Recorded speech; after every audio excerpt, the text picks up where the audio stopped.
The airplane was less than a decade old when it first appeared as a weapon of war during the Italo-Turkish War in 1911. The Italians used airplanes to observe Turkish troop positions, as well as dropping bombs on their enemy. By 1915, the airplane had matured into a weapon capable of bombing enemy troops, strafing them with machine gun fire, and fighting other airplanes for control of the sky. At the end of World War I, it was evident to military planners that success in future wars would be determined by domination of the skies over battlefields, both on land and at sea. Long-range bombers, medium-range attack aircraft, and fighter planes to protect them and shoot down enemy planes were the focus of the world's air forces. Even the most powerful troop formations were easily targeted by aircraft, beginning in the First World War and continuing into the Second World War, which followed. It was Luftwaffe domination in the skies over Western Europe which led to the rapid defeat of France in 1940.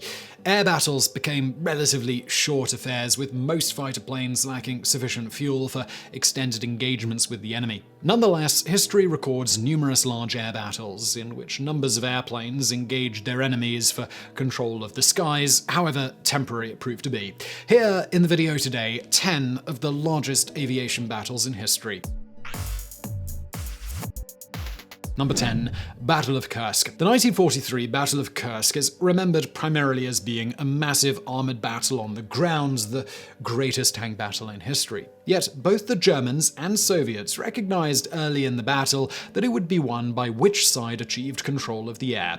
German Stuka dive bombers struck Soviet armored columns, breaking them up and destroying scores of tanks from the air. Soviet fighters attacked the Germans and found themselves facing fighter formations of Messerschmitt and Fokker-Wulf aircraft led by experienced pilots. The Soviets too used dive bombers against the German formations, including Ilyushin-Sturmovik airplanes, which the Soviets referred to as flying tanks. On July 5, 1943, the first day of the Battle of Kursk, the Soviets lost over 250 aircraft in combat, about half of them Sturmoviks. The Luftwaffe lost about 75. 4 days into the battle, the German losses of dive bombers to Russian fighters had reached over 500. The Soviets attained control of the air during the Battle of Kursk largely through attrition and retained it for the rest of the war on the Eastern Front.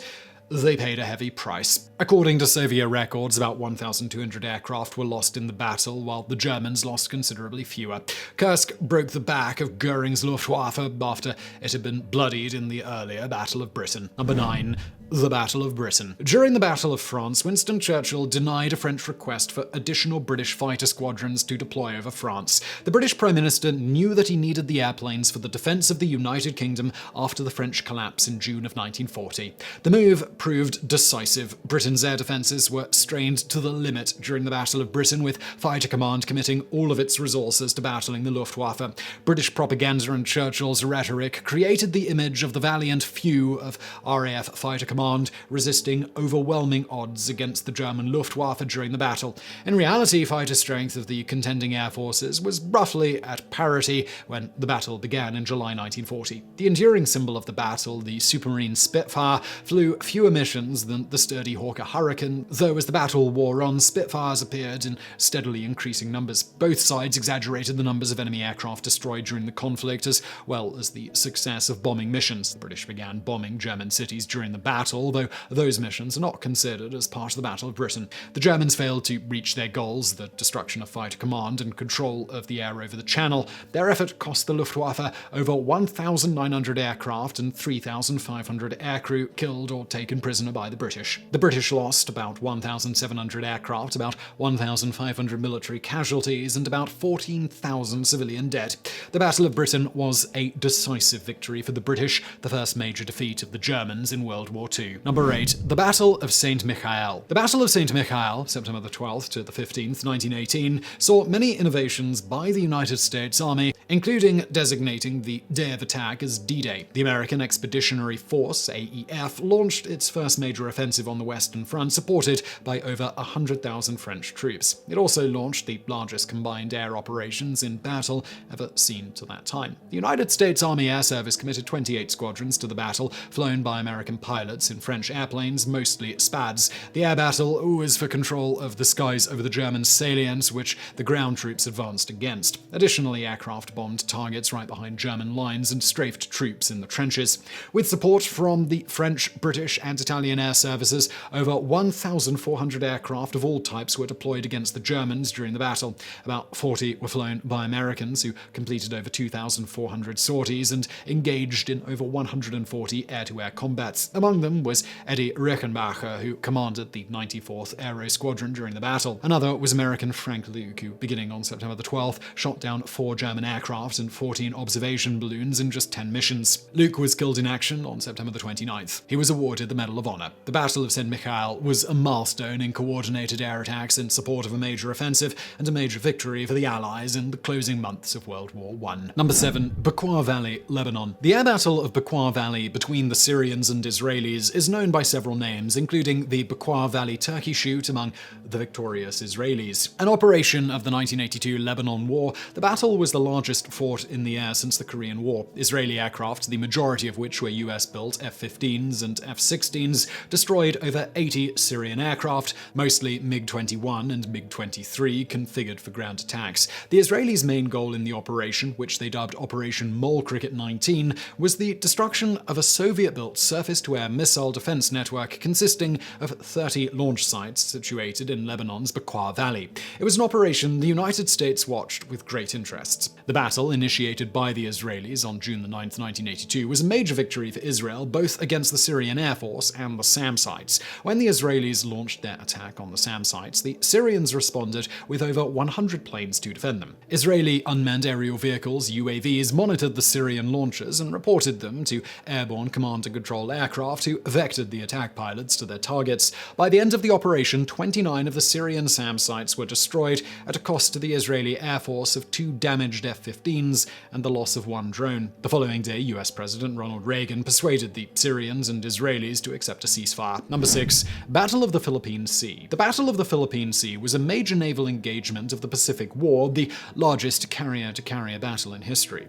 The fifth and final time the US and Japanese fleets clashed in carrier-to-carrier actions, it became known to the American pilots as the Great Marianas Turkey Shoot. The American victory destroyed what was left of the Japanese carrier aviation arm. 15 American aircraft carriers, 8 of them designated light carriers, opposed 5 fleet carriers and 4 light carriers of the Imperial Japanese Navy. The battle was fought in the air, with about 900 American aircraft opposed by 750 Japanese, with roughly 300 of the latter based in the Mariana Islands. The 2-day battle led to the Japanese loss of 3 of their fleet carriers. Though they still maintained a small carrier fleet, the Japanese losses in pilots crippled their fleet aviation arm decisively. At least 500 Japanese pilots were lost when their planes were shot down by the Americans. Some accounts claim Japanese losses among aviators surpassed 650. The Americans lost 123 airplanes and had 1 battleship slightly damaged. During the battle, 1 American naval aviator, Alexander Vresiau, shot down 6 Japanese dive bombers in a single mission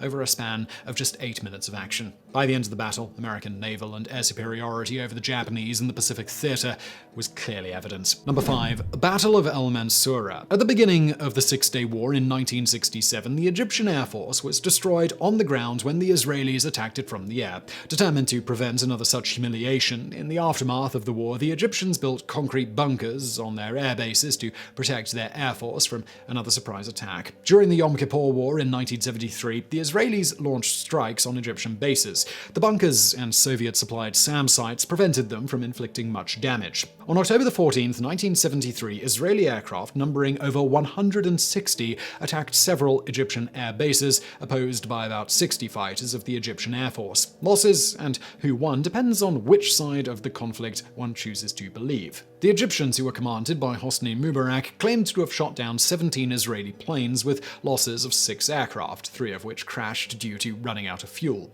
The Israelis claimed to have destroyed the Egyptian planes and suffered only 2 aircraft lost in the battle. None of of the Egyptian bases were struck by the Israeli airplanes dispatched to destroy them, so the battle was an Egyptian defensive victory against the Israeli Air Force. Various sources claim massive losses suffered by the Egyptians, with one Israeli historian claiming that the Israelis shot down 172 Egyptian aircraft on October the 14th to 15th. There is little in the way of evidence to support the claim. Number 4. Black Thursday, Korean War. The Boeing B-29 Superfortress is primarily remembered as the bomber which struck the Japanese home islands during World War II, ultimately delivering the atomic bombs on Hiroshima and Nagasaki. It was still the primary heavy bomber for the US Air Force during the Korean War, though it was susceptible to the newer jet fighters deployed by the North Koreans. Some of the new jet fighters in Korea were flown by Soviet and Red Chinese pilots, though they bore North Korean markings. The United Nations jet fighters, primarily the F-86 Sabre and the Gloucester Meteor,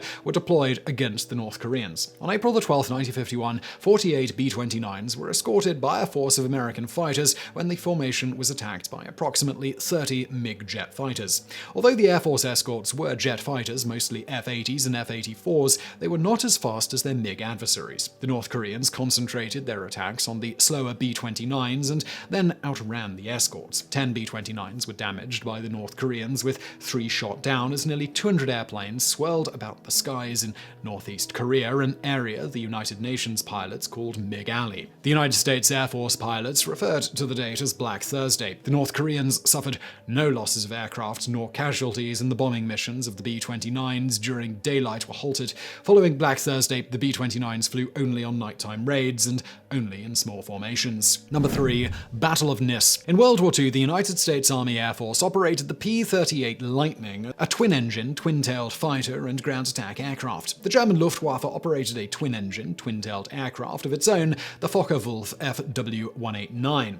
From the ground, the two aircraft were similar in appearance when flying overhead, so when a group of American P-38s mistakenly strafed a Soviet column in present-day Serbia on November 7, 1944, the Soviet commanders on the ground believed they were being attacked by the Germans and called in air support from their own fighters in the area. The Soviet Yak-3 fighters, one of the most successful fighters of the war, based at Niss, responded.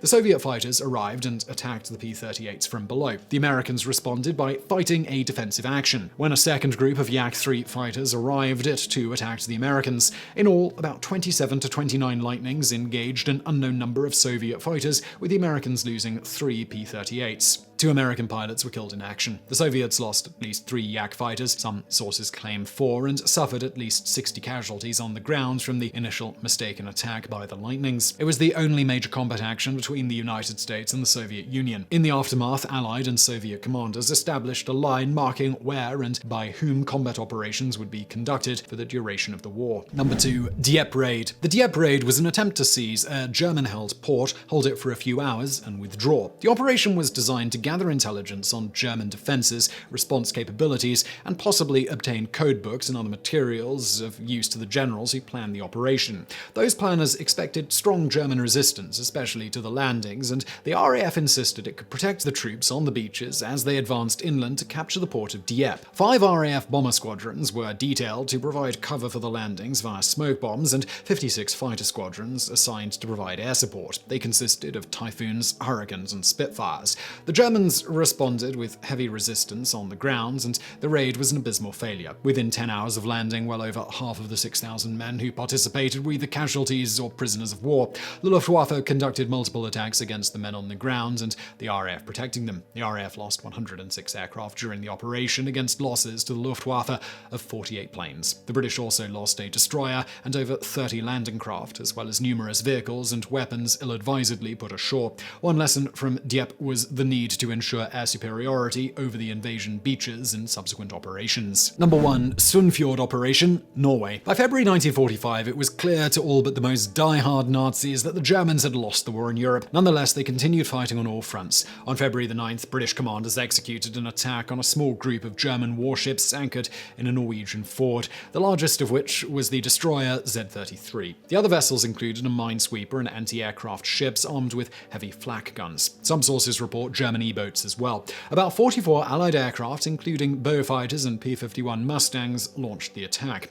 They were met by a squadron of Focke-Wulf FW-190 fighters, a dozen planes in all. The survivors of the raid called the mission Black Friday. Of 31 Beaufighters taking part, 9 were shot down by the German fighters and the anti-aircraft guns on the ships. One of the Mustangs was shot down as well, and another 14 aircrew were killed in the remaining Beaufighters.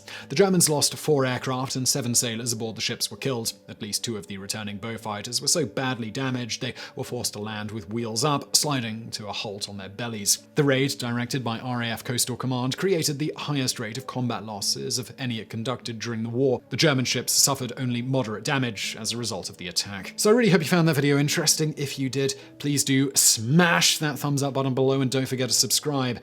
And thank you for watching.